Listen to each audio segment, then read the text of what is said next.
ನಾನು ಯಾರಿಗೂ ಈ ಸಾಂಗ್ ಬರೆದಿದ್ದು ಯಾರಿಗೂ ನೋಯಿಸ್ಬೇಕು, ಯಾರಿಗೂ ಹೊರಗೆ ನನ್ನಿಂದ ನೋವಾಗಿದ್ರೆ ಸೊ ಕ್ಷಮೆ ಇರಲಿ, ಕ್ಷಮಿಸಿ ಅಂತ ಕೇಳಿ. ಫೈನಲಿ ಡಾಕ್ಟರ್ ಪ್ರೇಮ್ ಅವರು ರೆಸ್ಪಾನ್ಸ್ ಕೊಟ್ಟರು. KD ಮೂವಿಲಸ್ ಒಂದು ಸಾಂಗ್ ರಿಲೀಸ್ ಆಗಿತ್ತಲ್ಲ, ಯಾವ ಥರ ಕಾಂಟ್ರವರ್ಷಿಯಲ್ ಆಗಿತ್ತು, specially Hindi song double meaning ಇದ್ದು ಲಿರಿಕ್ಸ್ ಒಳಗೆ ಅಂತಕ ತೊ ಮುಟ್ಟ ಪ್ರಾಬ್ಲಮ್ ಆಗಿ ಸಲಿಕ್ಕೆ ಆ ಸಾಂಗ್ ರಿಮೂವ್ ಮಾಡಿಬಿಟ್ಟರು. ಮುಟ್ಟ ಕನ್ಫ್ಯೂಸಿಂಗ್ ಅಂತಕ ಅದ. ಇಲ್ಲಿ ರೈಟರ್ ಒಂದು ಮಾತಾಡ್ಲತ್ತಾರ, ನೂರಫತಿ ಒಂದು ಮಾತಾಡ್ಲತ್ತಾರ, ಪ್ರೇಮ್ ಅವರು ಒಂದು ಮಾತಾಡ್ಲತ್ತಾರ. ಈಗ ಪ್ರೇಮ್ ಅವ್ರು ಅಂದ್ರೆ ಹಿಂದಿದಾಗೆ ಇನ್ನೊಬ್ಬರು ರೈಟಿಂಗ್ ಬರ್ದಾರ ಅವ್ರು ಅಂದವರು.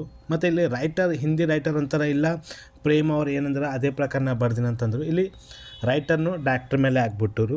ಅದಕ್ಕೂ ಪ್ರೇಮ್ ಅವ್ರು ಅಂದ್ರೆ ಏನಾರ ಯಾರಿಗಂತ ತಪ್ಪಾಯ್ತು ಅಂತ ಕ್ಷಮಿಸ್ಬಿಡು ಅಂತ ಅವ್ರು ಅಂದರು. ಇಲ್ಲಿ ಸೆಕೆಂಡ್ ಪಾಯಿಂಟ್ನ ಮಾತಾಡ್ಬೇಕೆಂದ್ರು ಈ ಸಾಂಗ್ ಒಳಗಲ್ಲಿ ನೂರಫತಿನೂ ಅರ.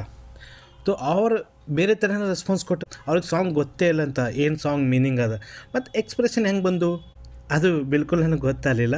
ಅವ್ರು ಹಿಂದಿದಾಗ ಕೇಳಿದ ಮೇಲೆ ಅವ್ರಿಗೆ ಗೊತ್ತಾಗ್ಯದಂತ ಈ ಥರ ಮೀನಿಂಗ್ ಆದಂತಿಗಿಸಿ. ಈ ಫಿಲ್ಮಲ್ಲಿ ಸಂಜಯ್ ದತ್ ಲೆಜೆಂಡ್ರಿ ಆ್ಯಕ್ಟರ್ ಅಸಲಕ್ಕೆ ಆ್ಯಕ್ಟಿಂಗ್ ಮಾಡಿದ್ರೆ ನೀವು ಅಂದಿರಿ. ಇಲ್ಲಿ ತೊ ಪ್ರೇಮ್ ಅವ್ರಂದ್ರೆ ಇದನ್ನು ನನ್ನ ಮೇಲೆ ಹಾಕ್ಬಿಟ್ರು ಅವರು ಅಂತಂದ್ರು. ಅವರು ಡಾಕ್ಟರ್ ಪ್ರೇಮ್ ಅವ್ರಂದ್ರೆ ಇದೇ ಸಾಂಗ್ ಬೇರೆ ಥರನೇ ಬರಿತೀನಿ ಅಂತ ಅವ್ರಂದ್ರೆ. ತೊ ನೋಡ್ಬೇಕಾಗ್ತದೆ ಆ ಸಾಂಗ್ ಯಾವ ಥರ ಇರ್ತದೆ, ಏನು ಕಟ್ ಮಾಡಿಗೆ ಚೇಂಜ್ ಮಾಡ್ತಾರೆ ಅವ್ರು ಅಂತಿಗಿಸಿ.